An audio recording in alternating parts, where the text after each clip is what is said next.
It's so fluffy. Oh my God.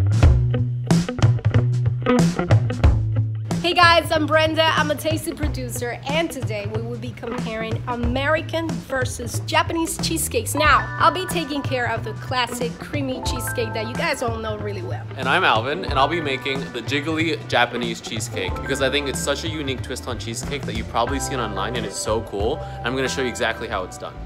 Okay, let's start this American cheesecake. So to make the base, you get your graham crackers and you smash until they turn into this.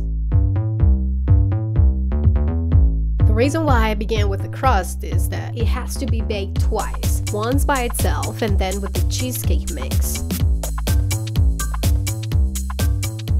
So while this is baking, you can just go ahead and get started with your cheesecake mix. I'm not throwing all my ingredients at once. What I'm actually doing is starting with the sugar and the cream cheese. I also have all my ingredients at room temperature. All of this will make it easier to avoid lumps and will help me combine everything perfectly. Let's go back in time to this recipe Alvin filmed before, which happens to be the one that inspired my recipe. Look at the way it comes in. The texture that it appears to have is just beautiful.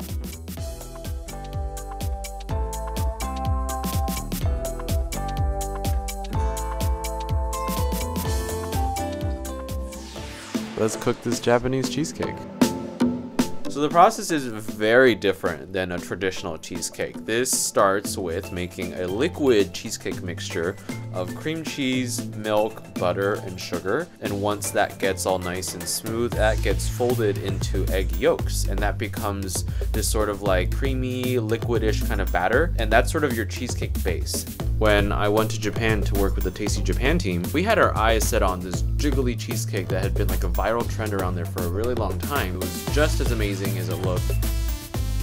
It's a very light, fluffy, soft cheesecake that's very airy. It's like a cloud.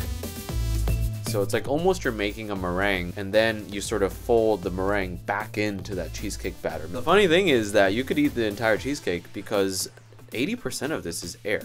When we were in Japan, it was not uncommon to see someone buying a whole cheesecake for themselves and finishing it on their walk to work. You need to bake it in a water bath. So what that does, creates like a nice steam barrier around the cake, so the cake will never get too hot because the water will take excess heat away from it. This is one of my favorite parts, Alvin, because you're pretty much unveiling this mythical creature. It looks super impressive. You know it's gonna be very fluffy. You know those Tempur-Pedic commercials? This was like memory foam for my hands.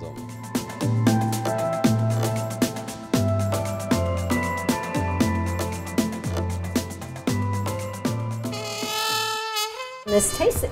Let's do it. All right. This cake right here, it's creamy. It melts, it's not too dense. Your cheesecake, at least in my opinion, in terms of texture, is superb. This thing is super fluffy. Which one's your winner and why? Would probably be the Japanese one. When I want something in a dessert, I want something that isn't too heavy so I can take more than one bite. I'm gonna go for the Japanese version.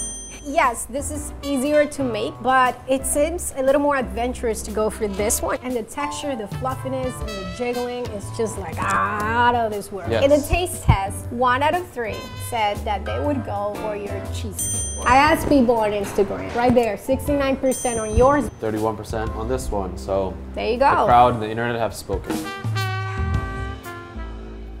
Brenda, that's raw egg. It's still delicious. Okay,